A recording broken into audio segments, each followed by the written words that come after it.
Bismillahirrahmanirrahim. Bismillah wa bihamdih. Assalamualaikum warahmatullahi wabarakatuh.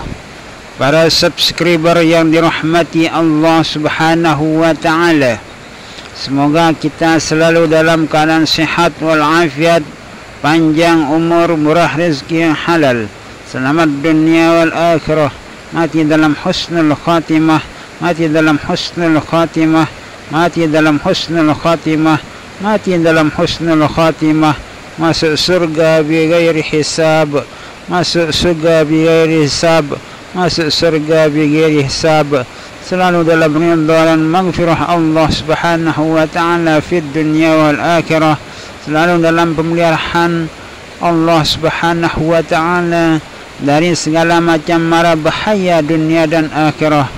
Amin, amin, amin, amin. Allahumma amin ya Allah, ya Rabbal Alamin, ya Mujibas Sa'ilin, ya Ghiyathal Mustaghisin. Agisna, agisna, agisna, agisna ya Allah, ya Rabbal Alamin.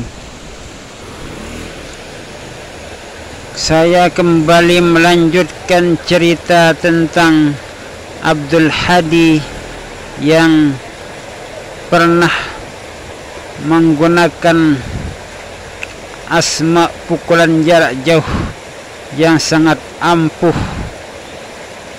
Namun kali ini ceritanya berbeda dengan yang dulu.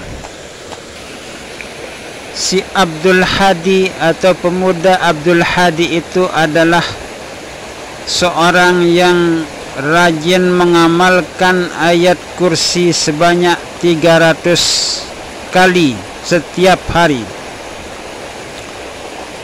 Karena istiqomahnya mengamalkan ayat kursi 300 kali per hari itu, namun karena tidak ada bimbingan dari orang-orang yang sudah mursyid dalam ilmu hikmah, sehingga kondisi si Abdul Hadi itu sangat memprihatinkan.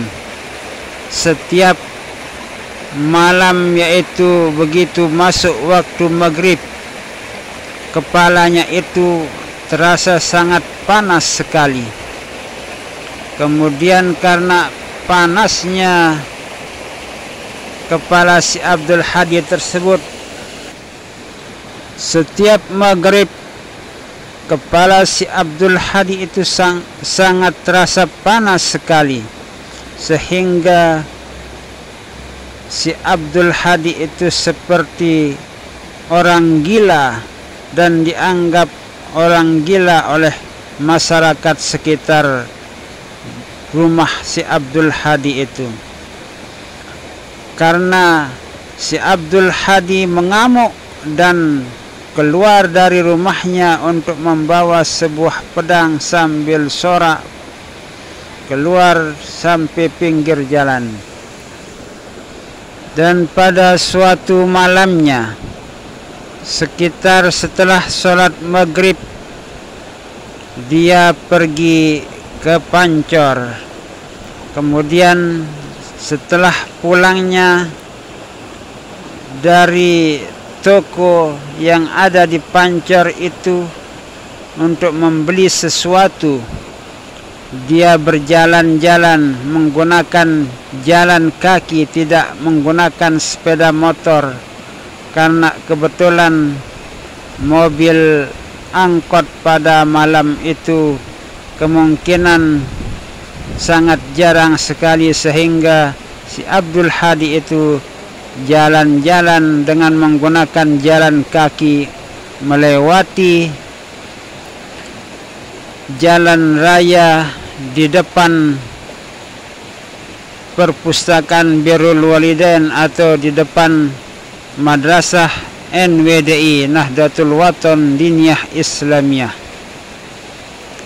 Di saat si Abdul Hadi tersebut sedang berada di pinggir jalan di depan madrasah NWDI tersebut, seorang laki-laki tua keluar menghampirinya dan memberitahukannya bahwa Anda dipanggil sama Bapak Maulana Syekh. Itu ucapan orang tua tersebut.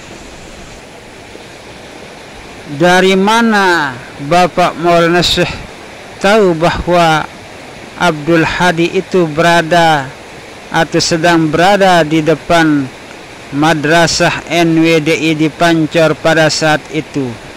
Padahal Bapak Maulana Syekh tidak pernah kenalan dengan Abdul Hadi. Namun tiba-tiba Al-Maghfurlah Bapak Maulana Syekh memanggilnya dan menyuruhnya untuk datang ke gedeng atau perumahan beliau di Musalla Al-Abrar.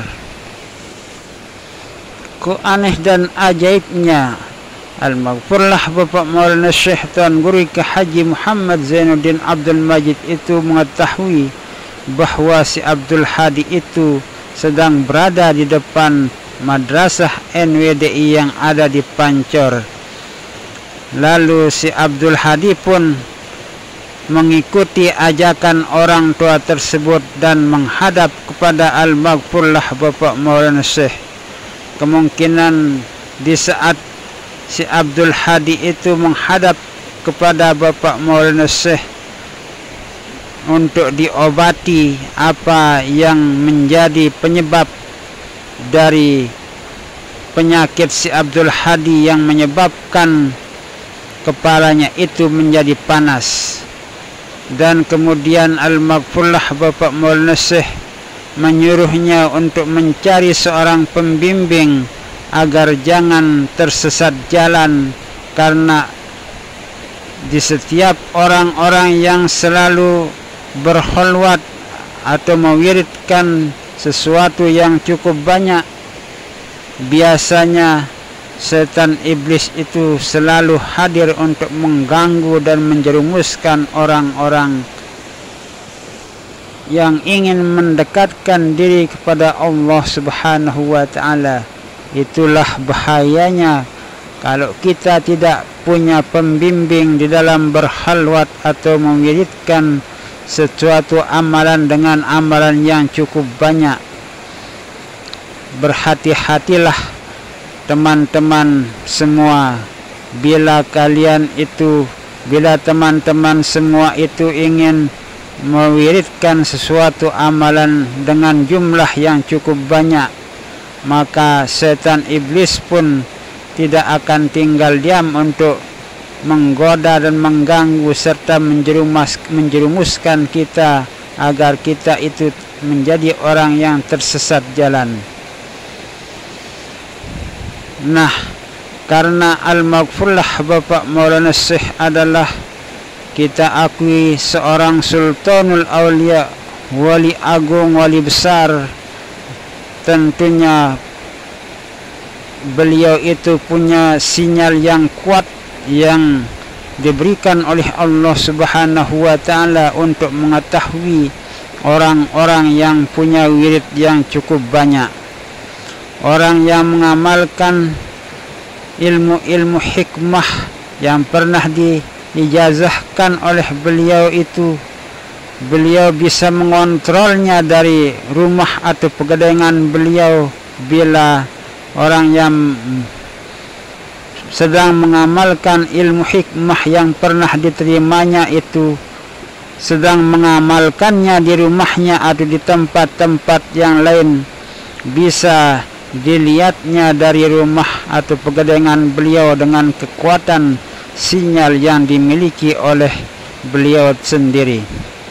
Al-Maghfurlah Bapak Tuan Guru Ki Haji Muhammad Muhsin Makbul pernah bercerita dulu di pegadengan beliau di Kota Raja bahwa orang-orang yang aktif dalam mengamalkan ilmu-ilmu hikmah yang pernah diijazahkan oleh beliau itu bisa dilihatnya dan dirasakannya dari gedeng beliau sendiri. Apalagi Al-Maghfurlah Bapak Maulana Syekh Tuan Guru Ki Haji Muhammad Zainuddin Abdul Majid Pancor seorang sultanul aulia, raja wali pada masa hayat beliau. Nah, itulah sebagian cerita dari Abdul Hadi yang pernah mengamalkan ayat kursi sekitar 300 kali pada tahun 90-an yang lewat.